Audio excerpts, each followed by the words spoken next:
Start. Sir, if democracy is to survive, the government which swears by democracy must guarantee that nobody would die of hunger. If this is not guaranteed and if this hope is not kindled in the hearts of millions of our people, our democracy would be meaningless. This has been stated practically by all jurists, all political leaders, and social workers. Now, I would like to know the difficulties if we take into consideration that this right is not included. What are the effects? When I was speaking over the resolution moved by my esteemed colleague regarding Northeastern situation, I made a mention that the time had come when you should provide work to the people or allowance if the work could not be given. At that time, the Honorable Minister had said that was a matter which concerned the Law Ministry. Therefore, I would like invite the attention of the Law Minister again on this particular point. There is a problem of law and order in this country. The crime is on the increase. There is dissatisfaction everywhere. There is unrest amongst the students. Students feel that even if they take any number of degrees, they are not assured of a job. We all know that with 90% marks, they do not get even admission in medical colleges, in engineering colleges, even after getting MBBS and BE degree. We are seeing what is happening in Delhi. Questions are being raised in this particular house. The number of people below poverty line is increasing every year. If we see this particular data, I think a time has reached when we must introspect and find out the reasons for the same. The question that arises then is how these people are to live. May I ask the Honorable Minister a question? Should they starve? If they declare that they are going to die, you would prosecute them for an attempt to commit suicide. Should they beg? In that case, you would prosecute them under the Prevention of Begging Act. Should they steal?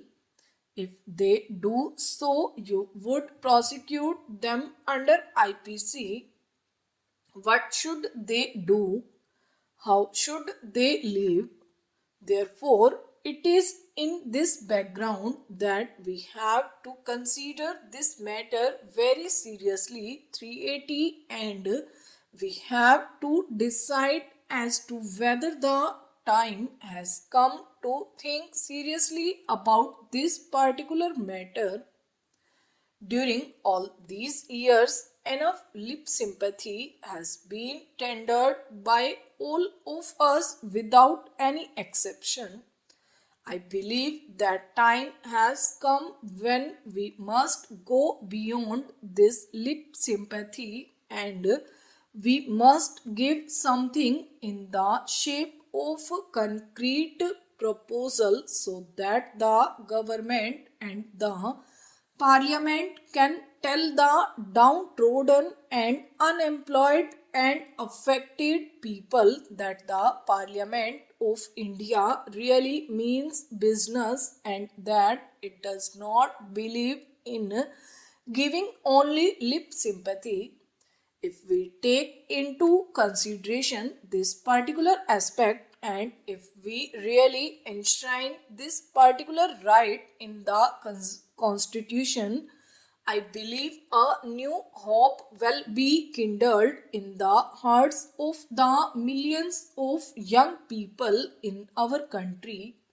Younger people will feel that when they would attain the age of 18, it should not be necessary for them to roam from place to place in search of a job. They should be assured of a job and they would be very happy. There would not be any uncertainty in life. The unrest and strikes in the colleges and schools will stop. The problem of students' unrest cannot be solved by bayonet, by firing, by closing down universities. It can only be solved if we guarantee them this particular right of work, for which I have made a humble attempt through this particular bill to be included under Article 19. We see in big cities the trek of thousands and thousands of people from the villages in search of jobs. The position in my district is that every month money orders worth rupees 1.80 crores are received from Bombay from the Ratnagiri citizens living in Bombay. There are no youngsters in the villages, only persons live in the villages looking after agriculture. This is happening because we could not provide any work to people in the village. When these people go to the metropolitan cities for work, do they get it? I am reminded of an old adage to which a reference was made by our Honorable Finance Minister, a very interesting adage which is applicable here. On a dark night and in a dark room, people go in search of black cat when in fact there is none. This is the position with reference to jobs in the metropolitan cities. Under these circumstances, I believe that we have to take into consideration this problem very seriously. Unemployment is growing everywhere. If we take into account the data, it is very serious problem which will become worse if we do not take some serious steps in time now. With these words, I conclude my speech for the need for providing employment to all young people in the country.